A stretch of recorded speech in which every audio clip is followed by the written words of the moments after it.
In the beginning, there was no sky, no stars, no time, just silence and shadow. Before molecules, before galaxies, before even the concept of before, there was something. Or was there? Every belief system, every soul who's looked up at the stars asks the same haunting question. If God created everything, then who created God? One of the deepest riddles humanity has ever wrestled with is not just where we came from, but what came before everything. When the earth was without shape, when darkness cloaked the void, when even time itself had not yet taken its first breath, what was there? When time was unticking, when no eye had seen and no voice had spoken, he lived, he loved, he was. He called light out of nothing. He shaped stars from silence. And yet, the question still echoes through lecture halls, debates, and late-night conversations. If God made the universe, who made him? If you say God made everything, then who made your God? And who made the God that made that God? A chain with no beginning, a riddle with no answer, or so it seems. If God created the universe, then who created God?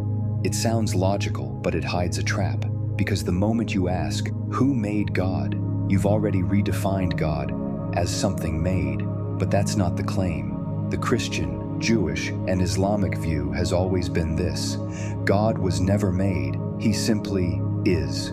Every cause we know has a cause before it. That's how time works. But what if God exists outside time, outside of the chain reaction? What if he was never in the domino line to begin with? You can't get something from nothing. So if there is something now, then something must have always existed.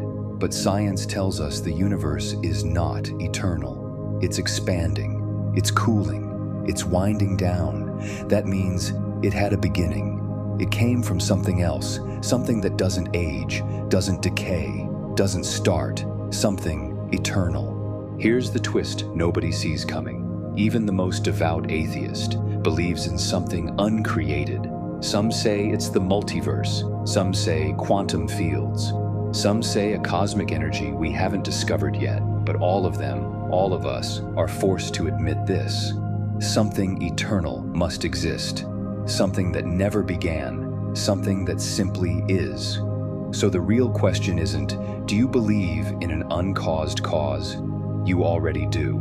The real question is, what do you believe that uncaused cause is? To explain this world, we need something that doesn't come and go, something that isn't contingent, something that explains all but needs no explanation. And that, by definition, is what the Bible calls God. Time, space, matter. They're not just things in the universe. They are the universe. But here's the paradox. They all had to come into existence together. You can't have space without matter. You can't have matter without time.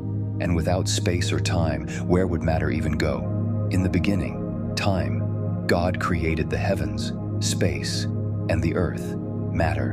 In just 10 words, the Bible names the full space-time matter continuum. So who or what could create such a structure? Not someone inside the system, but someone outside it, unbound, uncoded, uncreated. Like the artist who paints the canvas but is not the painting. Like the author who writes the novel but is not a character in it. The God described here isn't in the computer. He built it. He exists beyond it. He doesn't age. He doesn't erode. And he isn't waiting on time because he created time. A physicist once asked, if God is real, and if he's a trinity, eternal and divine, how can you, a mathematician, possibly understand that? The answer, we don't. Not fully. And maybe we never will. But here's the catch. That doesn't make it false. What is consciousness? No one really knows. What is energy? We can measure it, use it, but define it? Not really. And yet, we believe in both. We live our whole lives by them. So why should God be different? Why do we demand he fit inside a human mind when even light, gravity, and thought escape our grasp?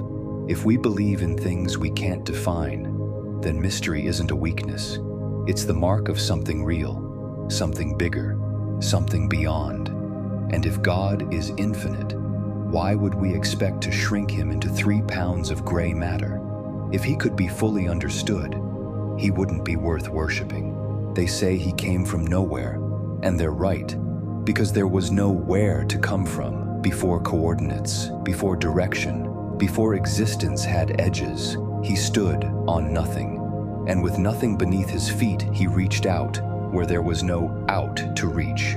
He caught something when there was nothing to catch, and he hung it on nothing.